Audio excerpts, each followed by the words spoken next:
সুপ্রিয় দর্শক মণ্ডলী, universal medical college and hospital limited আজকের সংবাদপত্রে আপনাদের সবাইকে স্বাগত জানাচ্ছি। বাংলাদেশ প্রতিদিনের নির্বাহী সম্পাদক মঞ্জুরুল ইসলাম আমাদের আজকের অতিথি। স্বাগত জানাচ্ছি মঞ্জু আপনাকে। ধন্যবাদ আপনাকে। আমার দেশের শিরোনাম হচ্ছে গুমের বিচার ট্রাইব্যুনালে সর্বোচ্চ শাস্তি মৃত্যুদণ্ড। সংসদ নির্বাচন হতে পারে 12 ফেব্রুয়ারি। মানবজমিন প্রকৌশল শিক্ষার্থীদের বিক্ষোভে লাঠিপেটা, সাউন্ড গ্রেনেড, টিয়ার সেল, প্রবাসী ভোটসহ একগুচ্ছ কার্যক্রম। আজ ভোটের রোডম্যাপ। আমাদের সময় প্রশাসনে ভূতাপেক্ষ পদোন্নতি, দুর্নীতিবাজরাও বঞ্চিত, বাইরে আন্দোলনের হুমকি, ভেতরে ভোট প্রস্তুতি। কালবেলা বই ছাপার কাজ যাচ্ছে বিদেশিদের হাতে। চ্যালেঞ্জ জানাবেন স্বতন্ত্র প্রার্থীরাও। ডাকসু নির্বাচন, দেশ রূপান্তর, রাজপথে অনড় প্রকৌশল শিক্ষার্থীরা। নির্বাচনী রোডম্যাপ চূড়ান্ত প্রকাশ হতে পারে আজ। সময়ের আলো, মুখে বিরোধিতা, প্রস্তুতিতে সরব। আচরণবিধি লঙ্ঘনের পাল্টাপাল্টি অভিযোগ। খবরের কাগজ, শাহবাগ রণক্ষেত্র, আহত 30, ফেব্রুয়ারির প্রথমার্ধে ভোট, ডিসেম্বরের তফসিল। করতোয়া শাহবাগে প্রকৌশল শিক্ষার্থীদের উপর পুলিশের লাঠিচার্জ, আহত অর্ধশত। জাতীয় নির্বাচনের রোডম্যাপ অনুমোদন আজ ঘোষণা।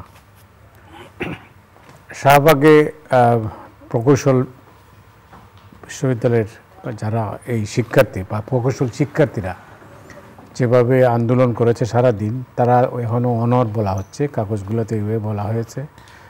দুজন উপদেষ্টা কথা বলেছেন তাদের সঙ্গে, তাদের দাবি দেওয়া শুনেছেন। বলছেন যারা কমিটি এটা পর্যালোচনা করবে, কিন্তু তারা সেই দাবিতে তারা বলছেন যে তারা এই আশ্বাসে তাদের কাজ হবে না। আপনি কীভাবে দেখেন? ধন্যবাদ আপনাকে। এই আন্দোলনটা আসলে রংপুরের একটা ঘটনা থেকে শুরু হয়েছে এবং সেটা এখন পর্যন্ত শাহবাগে ছাত্ররা আছে।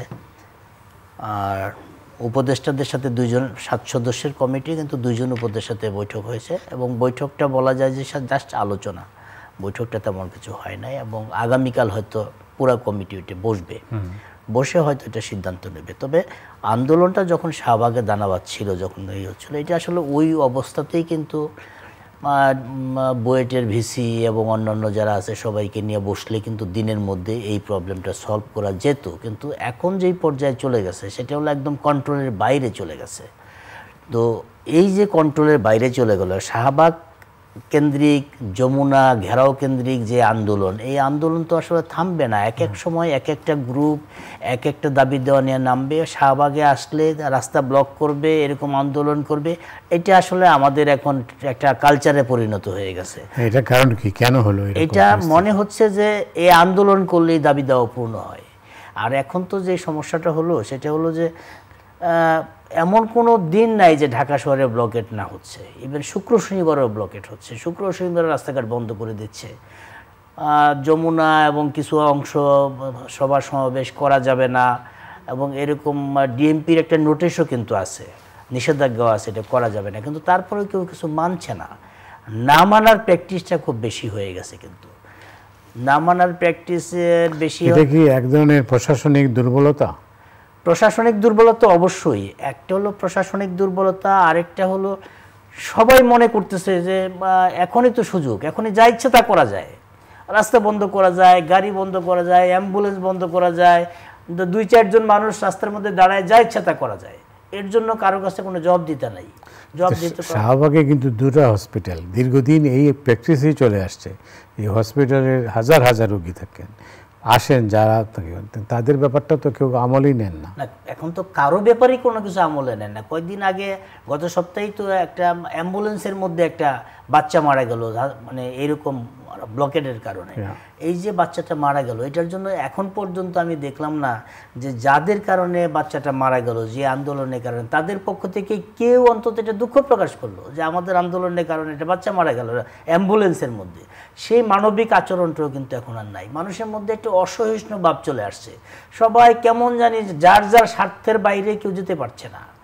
আর এই যে আমাদের বুয়েটের শিক্ষার্থীরা যে আন্দোলন করছে, এইটাও তো একটা মানে যৌক্তিক আন্দোলন আমি মনে করি। যার কারণ ডিপ্লোমা ইঞ্জিনিয়ার আর বুয়েটের ইঞ্জিনিয়ার যারা বিএসসি ইঞ্জিনিয়ার, তারা একই র্যাঙ্কিংয়ে থাকবে কেন? সারা দেশে দেখেন ডিপ্লোমা ইঞ্জিনিয়াররা ইঞ্জিনিয়ার লিখতেছে, বিএসসি ইঞ্জিনিয়াররা ইঞ্জিনিয়ার লিখতেছে, এই এমবিবিএস ডাক্তারও ডাক্তার লিখতেছে, হোমিওপ্যাথি ডাক্তারও ডাক্তার লিখতেছে। তারপরে যে পল্লী চিকিৎসক সেও কিন্তু ডাক্তার লিখতেছে। মানে কারো কোনো শৃঙ্খলা নাই, যে যেভাবে পারছে করছে। এখন ডিপ্লোমা ইঞ্জিনিয়ার যিনি ডিপ্লোমাতে পাশ করেছেন তিনি তো জেনে শুনেই ওই জায়গায় ওই শিক্ষা প্রতিষ্ঠানে ভর্তি হয়েছে এবং তার মেধার যোগ্যতায় ওইখানে গিয়েছেন। তিনি কেন বুয়েটের একটা স্টুডেন্টের যেই বিএসসি ইঞ্জিনিয়ারিং পাশ করা সেই সমমর্যাদায় তাকে কেন যেতে হবে? আজকে যে আন্দোলনটা চলতেছে আমার তো মনে হয় এই আন্দোলনটা শেষ হবে না যখনই এই বুয়েটের শিক্ষার্থী অথবা এই বিএসসি ইঞ্জিনিয়ার সমমানের যে শিক্ষার্থীরা যারা আন্দোলন করছে সারা দেশে, রাজশাহীতে আন্দোলন হয়েছে, চিটাগাংয়ে আন্দোলন হয়েছে, এই আন্দোলনটা যখন আলোচনা করে দাবি দেওয়া শেষ হবে তখন আমি কেন জানি মনে হচ্ছে, আশঙ্কা করছি ডিপ্লোমারা নামবে যে আমাদের আন্দোলন আমাদের দাবি মানতে হবে। এখন দাবি মানতে হবে এটা একটা কেমন হয়ে গেল, রাস্তায় নামলেই দাবি মানতে হবে। এখন রাস্তায় নামার 5ই আগস্টের আগে আমরা যেটা দেখলাম 24-এর 5ই আগস্টের যে রাস্তায় নেমে সরকার পতন হয়েছে, এখন মনে হচ্ছে যে সরকার পতনের যে ধারাবাহিকতাটা রাস্তায় নেমে এটা সব কিছুতেই রাস্তা, একটা ডায়লগ হয়, দাবি দেওয়া হয়, স্মারকলিপি হয়, কোনো কিছুতেই কোনো কিছু কেউ করছে না, ডাইরেক্ট রাস্তার মধ্যে নেমে গেছে। এই জায়গাটা এই কালচারটা বন্ধ হইতে হবে। শেষ কোথায়? এটা শেষ যতক্ষণ পর্যন্ত একটা নির্বাচিত সরকার না আসবে, অ্যাডমিনিস্ট্রেশন যতক্ষণ পর্যন্ত শক্ত হাতে হ্যান্ডেল না করবে ততক্ষণ পর্যন্ত অন্তত এই গভর্নমেন্টের আমলে এই অসহিষ্ণু আচরণ বন্ধ করার কোনো সুযোগ নেই। কারণ অনেক কিছুতেই তো অনেকে এই গভর্নমেন্টের অনেক কিছুকে মানছে না, পুলিশ সাহস করে কিছু কথা বলবে কিছু করছে না।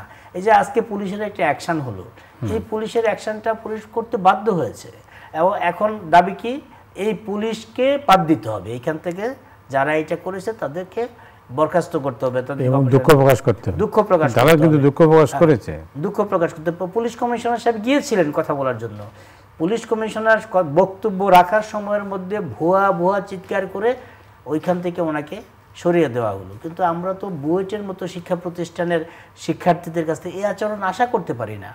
আমরা জানি কি যে যারা মেধাবী মানুষ, মেধাবী শিক্ষার্থী, তারা বুয়েট এবং মেডিকেলে পড়াশোনা করে, তাদের কাছ থেকে তো আমরা অন্যান্য সাধারণ শিক্ষার্থীর চেয়ে বেশি ভদ্রতা, নম্রতা এবং একটু আচরণ তো একটু ভালো আশা করতে পারি।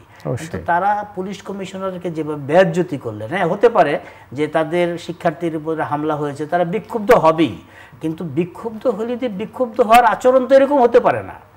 উনি সেখানে গিয়েছেন, তার কাছে তো বিচার চাইতে পারে, উনি তো কথা বলছিলেন, বিচার করার ডিএমপি কমিশনার, ডিএমপির একজন পুলিশ যেহেতু তাদের উপর হামলা করেছে অথবা তাদের উপর আক্রমণ করেছে অথবা তাদের ব্যাটন করেছে, যাই করুক আমি ধরে নিলাম অন্যায়ভাবেই করেছে, পুলিশ কমিশনার গিয়েছিলেন, তাকে তো বলার সুযোগটা দেওয়া উচিত ছিল। এমনও তো হতে পারতো পুলিশ কমিশনার তারা যেটা বলছে দুঃখ প্রকাশ করতে হবে, পুলিশ কমিশনার হয়তো সেটাই বলতে গিয়েছেন, কিন্তু বলার তো সুযোগ দিলেন না।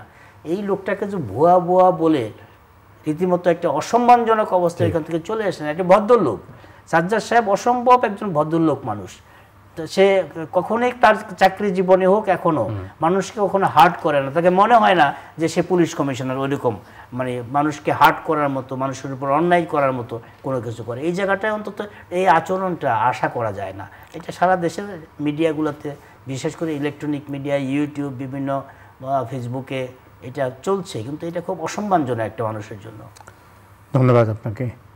আপনি জানেন যে নির্বাচনের একটা রোড ম্যাপ আজ দিনের সকালের দিকে অথবা দিনের শুরুতেই হয়তো দেওয়া হতে পারে, আপনি শুনেছেন? হ্যাঁ শুনেছি। নির্বাচনের রোড ম্যাপ আসলে ম্যাপটা দিবে, রোডটা দিবে না, আমার কাছে এরকম মনে হয়েছে। ম্যাপটা হলো যে কালকে হয়তো বলবে যে সেপ্টেম্বরে রাজনৈতিক দলগুলোর সাথে আমরা ডায়ালগ করব, সেটার হয়তো একটা ডেট দিতে পারেন যে অমুক তারিখ থেকে রাজনৈতিক দলের সাথে ডায়ালগ দিয়ে দেবো। এরপরে এই পর্যন্ত যে নির্বাচনী আসন নিয়ে যেই শুনানিগুলা হলো সেটার একটা সামারি তারা করবে। সামারি করার পরে তারপরে সেপ্টেম্বরে যদি এটা করে অক্টোবরে কি করবে সেটা হয়তো বলবে। কিন্তু মানুষ যেটা জানতে চায় যে তফসিল ঘোষণা কবে হবে, নির্বাচনটা কবে হবে, সেটা কিন্তু কালকে হবে না। সেই কারণে এই রোডটা তো হলো যে এখানে তফসিলটা তো দিবে ডিসেম্বরে, তফসিলের মধ্যেই তো থাকবে নির্বাচনের ডেটটা কবে, কিন্তু এর আগ পর্যন্ত অনেক কাজ আছে কিন্তু নির্বাচন কমিশনের চূড়ান্ত ভোটার তালিকা হবে, আসন বিন্যাস হবে, তারপরে এই যেই শুনানিগুলা হলো সেগুলার ব্যাপারে সিদ্ধান্ত হবে, গ্যাজেট হবে, তারপরে রাজনৈতিক দলগুলা কি বলবে, তাদের বক্তব্য শুনবে। এমনও যদি হয় যে রাজনৈতিক দলগুলো যদি বলে যে এই পরিবেশে নির্বাচন হবে না, তখন তো ইলেকশন কমিশন রাজনৈতিক দলগুলোর উপর ছেড়ে দিতে পারে না, তাদের তো একটা সাংবিধানিক বডি আছে, তারা তখন সিদ্ধান্ত নেবে যে তারা কিছু রাজনৈতিক দলের চাপের কাছে নতি স্বীকার করবে, নাকি সরকার মানে ফেব্রুয়ারিতে নির্বাচন করে তারা যেটা আজকেও স্বরাষ্ট্র উপদেষ্টা যেটা বলেছেন যে আমাদের সময় কিন্তু কম, আমরা চলে যাচ্ছি, ওই পর্যায়ে যাবে, সেটা হলো বিষয়। এখন নির্বাচন কমিশনকে চাপ দেওয়ার জন্য নানাভাবে চেষ্টা করা হচ্ছে। এনসিপির নেতারাও মধ্যে গিয়ে নির্বাচন কমিশনকে চাপ দিয়ে আসে। এনসিপির নেতারা তো এখান থেকে বেরোয় এসে বলে যে এই নির্বাচন কমিশন দিয়ে আগামী নির্বাচন হবে কিনা সেটা একটা দেখার ব্যাপার। তারপরে এর মধ্যে আবার জুলাই সনদের একটা ব্যাপার আছে। এখন জুলাই সনদ অনুযায়ী নির্বাচন হবে নাকি সংবিধান অনুযায়ী নির্বাচন হবে, সেটাও একটা বিষয় আছে। এখন আরেকটা গ্রুপ আবার এখন আসছে, যেটা নতুন যেই জায়গাটায় দূরত্ব তৈরি হয়েছে, সেটা হলো যে আমরা কি পিআর পদ্ধতিতে নির্বাচনে যাব কিনা। কারণ পিআর পদ্ধতিতে নির্বাচন হলে বর্তমান সংবিধান অনুযায়ী যদি আমরা নির্বাচনে যাই, তখন তো পিআর পদ্ধতির কোনো সুযোগ থাকবে না। পিআর পদ্ধতি যেতে হলে আমাদের সকল রাজনৈতিক দলের ঐক্যমত্য হয়ে একটা জায়গায় বসে সিদ্ধান্ত নিতে হবে, কিন্তু সেই জায়গাটা তো হবে না। যদি এমন হয় যে পিআর পদ্ধতি না হলে আমরা নির্বাচনে যাব না, এরকম হার্ডলাইনে যদি চলে যায়, তখন তো ধরে নিতে হবে যে এমনি শোনা যে কথাগুলা মানুষের কাছে কানে কানে যে কথাগুলো চলে যাচ্ছে মুখে মুখে, যে যারা পিআর পদ্ধতি নির্বাচনে না হলে নির্বাচনে যাবে না বলছে, তারা নাকি নিজেরা নিজেদের দলের মধ্যে নিজেদের কর্মীদের দিয়ে ইতিমধ্যে তারা একটা জরিপ করেছে। সেই জরিপে যখন দেখলো যে তাদের আশানুরূপ ফল পাচ্ছেন না, তারা নির্দিষ্ট হাতে গোনা কিছু 10টা 12টা 15টা এরকম একটা 11টার মতো সিট তারা পাবেন, এরকম একটা কথা শোনা যাচ্ছে। এইটা যখন তারা বুঝতে পারলেন, তখন তারা চিন্তা করলেন যে এই অবস্থায় তো আর নির্বাচনে যাওয়ার দরকার নাই, সুতরাং যতদিন আমাদের দাবি না মানবে ততদিন পর্যন্ত আমরা নির্বাচনের বাইরেই থাকি, আমরা এখনই আরামে আছি, কথাবার্তা বলা যায়, একটা কিছু আছে, সবাই সম্মান করে। আপনার কি ধারণা নির্বাচন কি যথাসময় হবে? আমি আশাবাদী মানুষ, নির্বাচনটা যথাসময় হোক এটা চাই, তবে শঙ্কাটা কিন্তু আছে দেশের। মানে প্রায় ধরেন আমি বলবো যে 70-80% মানুষ নির্বাচনের ডেট না হওয়ার, ডেটের কাছাকাছি না যাওয়া পর্যন্ত কেউ কিন্তু বিশ্বাস করতে পারছে না, আস্থা রাখতে পারছে না যে বর্তমান এই যে রাজনৈতিক দলগুলোর মধ্যে এখন পর্যন্ত কোনো একটা নির্দিষ্ট জায়গায় আসতে পারলেন না, যে সংস্কার করলেন, সংস্কার পরে আবার ঐক্যমত্য করার জন্য একটা কমিশন গঠন করলেন, সেই ঐক্যমত্য কমিশন এতদিন যাবৎ বৈঠক করলেন, কথাবার্তা শুনলেন, তারপরেও একমত হতে পারছেন না। একমত না হওয়ার কারণে এই যে দূরত্ব বেড়ে যাওয়া, আমাদের ইচ্ছা ছিল দূরত্ব কমানো, কিন্তু ঐক্যমত্য কমিশনের ডায়ালগে গিয়ে দেখলাম আমরা এই দূরত্বটা অনেক বেড়ে গেছে, এবং শুধু বেড়ে যাওয়া না, রীতিমতো শত্রুতার পর্যায়ে চলে গেছে।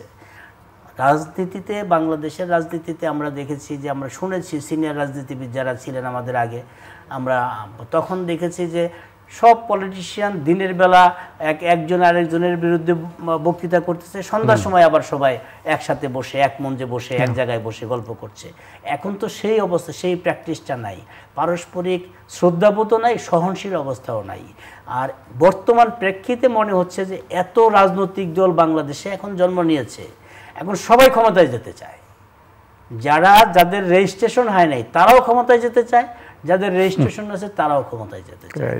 সারা বাংলাদেশে যাদের 10টা জেলায় কোনো অফিস নাই, তারাও চিন্তা করে তাদের ক্ষমতায় যাওয়ার বয়স হয়ে গেছে এবং তাদের সুযোগ এসে গেছে, এবং ক্ষমতাটা এত সহজ হয়ে গেছে।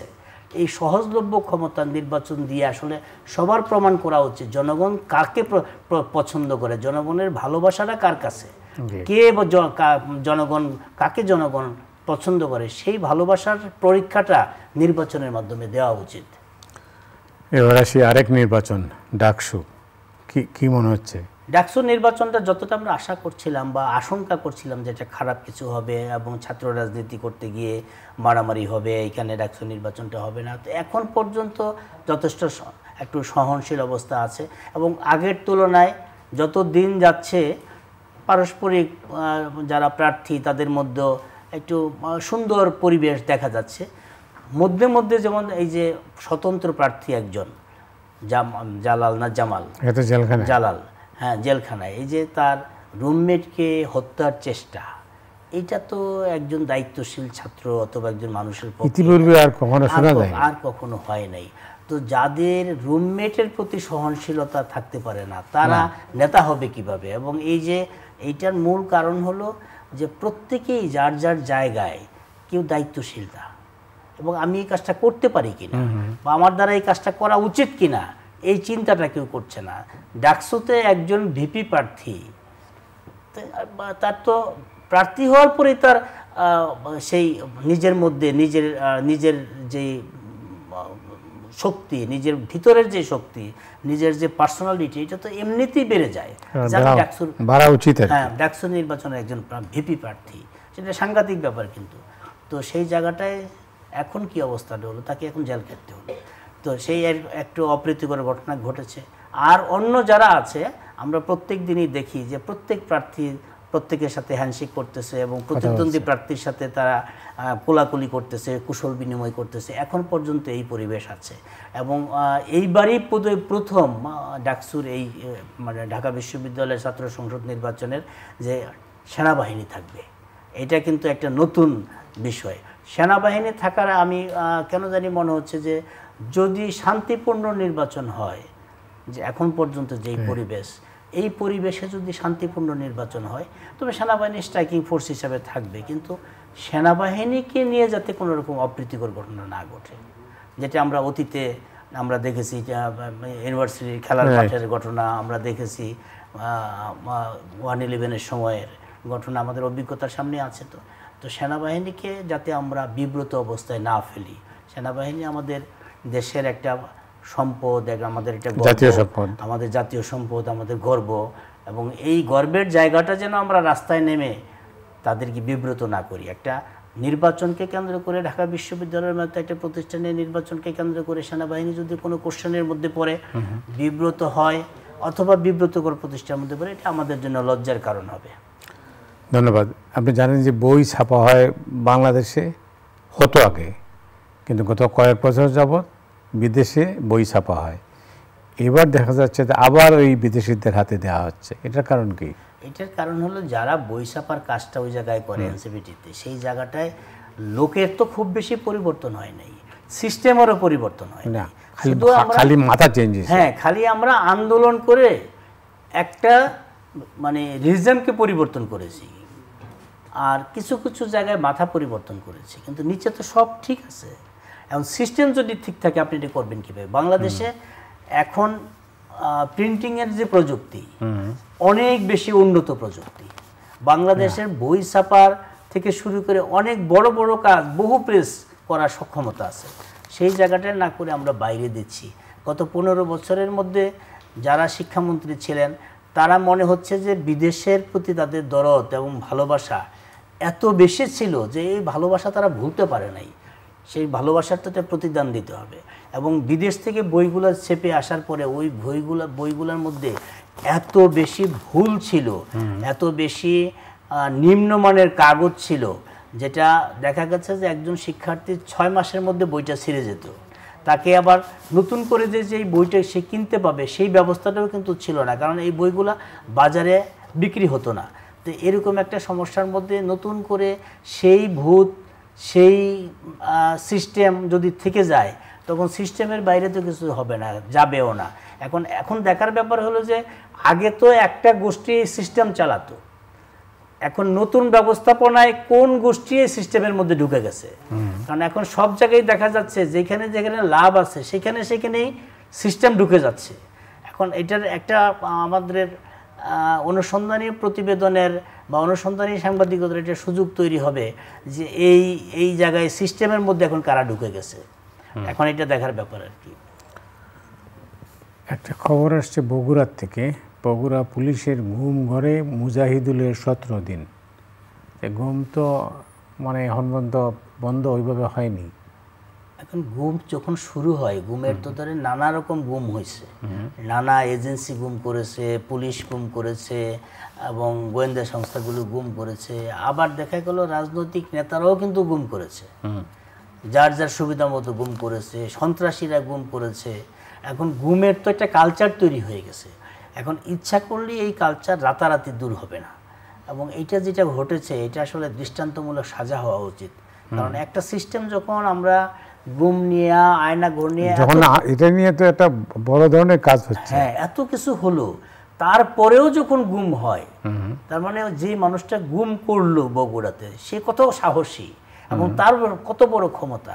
কারণ এই সমস্ত কাজ তখনই সম্ভব যদি সে ক্ষমতাবানদের সাথে তার হাত থাকে, অথবা সে নিজে যদি ক্ষমতাবান হয়। ক্ষমতাবান ছাড়া এই সমস্ত কাজ ধরা বা করা কারো পক্ষে সম্ভব না। এখন যিনি এই কাজটা করেছেন তার হাতটা ক্ষমতায় কতদূর লম্বা সেটা একটু দেখার ব্যাপার। গুমের বিচার ট্রাইব্যুনালে সর্বোচ্চ শাস্তি মৃত্যুদণ্ড, জি এটা তো একটা ভালো সিদ্ধান্ত। হ্যাঁ, এই সিদ্ধান্তটা কার্যকর হলে এবং এই আইনটা যদি হয় এবং এটা যদি আমরা বাস্তবে পেয়ে যাই, তখন দেশের জন্য একটা বড় সুখবর হবে। কারণ তখন গুম নিয়ে আর আমাদের কথা বলতে হবে না। তারপরও একটা ব্যাপার আছে, গুম যারা করে এবং মানুষগুলো পরিবর্তন হয়, কিন্তু পরবর্তী রিজিমে যারা থাকবে, যেই পুলিশ কাজ করবে, যেই গোয়েন্দা সংস্থা কাজ করবে, যেই মানুষগুলা কাজ করবে, যেই রাজনৈতিক দলের নেতাগুলা কাজ করবে, তারা গুমের পরিবর্তে তো অন্য কোনো সিস্টেম আবিষ্কার করবে, যেটা তখন গুম নাম না হয়ে অন্য একটা নাম হবে। তখন দেখা যাবে যে আইনের ব্যাখ্যায় তারা পার পেয়ে যাবে যে এটা তো গুম না, এটা অন্য কিছু। তো সেরকম এক এক সময়ের প্রয়োজনে আইন হয়, আর সময়ের প্রয়োজনে অপরাধীরা যার যার অপরাধ কর্মকাণ্ড নতুন করে সাজায় নেয়। এটা ভবিষ্যতে বোঝা যাবে যে এটা কোন পর্যায়ে এখন যাবে। ধন্যবাদ। আরেকটা খবর দেখছিলাম, অবৈধ বাংলাদেশিদের, যারা অবৈধ বাংলাদেশি তাদেরকে ফেরত পাঠাচ্ছে যুক্তরাজ্য, কানাডা। এর আগে তো আমেরিকা পাঠিয়েছে। তো এখন তো বাংলাদেশিদের জন্য তো মানে সুখবর নেই, না কোথাও সুখবর নেই। আর একটা বিষয় আছে যে এই মানে আমেরিকা, কানাডা এবং ব্রিটেন, এই তিনটার মধ্যে বিশেষ করে কানাডা এবং ব্রিটেনে এই দুই জায়গায় যে পরিমাণ অ্যাসাইলাম নিয়েছিল, পলিটিক্যাল অ্যাসাইলাম, এবং এই রিজিম পরিবর্তন হওয়ার পরে মানে 5ই আগস্টের পরে একটা বছর তো পার হয়ে গেল। এখন তারাও তো অ্যানালাইজ করছে যে যে সমস্ত কারণে তারা এখানে পলিটিক্যাল অ্যাসাইলাম নিয়েছিল সেই কারণ তো এখন আর নাই। সুতরাং আওয়ামী লীগের ভয়ে অথবা মামলার কারণে যেই লোকটা এখানে ওই একই অভিযোগে অথবা পেপার কাটিং নিয়ে অথবা মামলার কপি নিয়ে অ্যাসাইলাম দিয়েছিল, সেই পরিবেশ নেই, আওয়ামী লীগই নাই। তো আওয়ামী লীগই যখন নাই তখন অ্যাসাইলামের তো দরকার হয় না, পরিবেশ তো তোমার পক্ষেই আছে। এই সমস্ত বিবেচনা করে আসলে তাদেরকে বের করে দিচ্ছে, এবং প্রত্যেকেই কিন্তু যাদের বের করে দিচ্ছে তারা কেউ লিগেল কোনো কাগজ কিন্তু দেখাতে পারছে না, প্রয়োজনটা দেখাতে পারছে না যে আমি এই কারণে আমার জীবনটা এখন থ্রেটের অবস্থায় আছে। কারণ আইন অথবা পরিবেশ তাদের একটাও পারমিট করছে না। এবং আরও কিছু কিছু বিষয় আছে, ধরেন মালয়েশিয়াতে যেই লোকগুলা যাচ্ছে, শুধু আমাদের যারা কাজের জন্য যাচ্ছে তারাও না, যারা ভিজিটে যাচ্ছে, যে মালয়েশিয়াতে ভিজিট করবে, তাদেরও কিন্তু নানা রকম ঝামেলা পোহাতে হচ্ছে, হয়রানির শিকার হচ্ছে। সব বাঙালিদের এয়ারপোর্টে গেলেই ইমিগ্রেশনের আগে সব বাঙালিদের এক রুমে ঢুকাই দিচ্ছে। এখন এর মধ্যে কে লেবার, কে কাজ করতে যাচ্ছে, কে তার একটা সেমিনারে যাচ্ছে অথবা বেড়াইতে যাচ্ছে, এগুলো পরে দেখা যায়, আগে তাদেরকে ডাম্প করে। এই যে একটা অপমানজনক অবস্থা, তো এই অবস্থাটা তো আমরা নিজেরা তৈরি করেছি। মালয়েশিয়া যে আমাদের ম্যান পাওয়ার যেত, সেই ম্যান পাওয়ার নিয়ে আমরা নানা রকম কেলেঙ্কারির মধ্যে পড়ে গেছি। সেই কেলেঙ্কারির অবস্থায় আমাদের সবাইকে অপমানিত হতে হচ্ছে। অনেক ধন্যবাদ মঞ্জু আপনাকে। ধন্যবাদ আপনাকে। দর্শক মূল্য আজ এ পর্যন্তই। আপনারা সবাই ভালো থাকুন। শুভরাত্রি।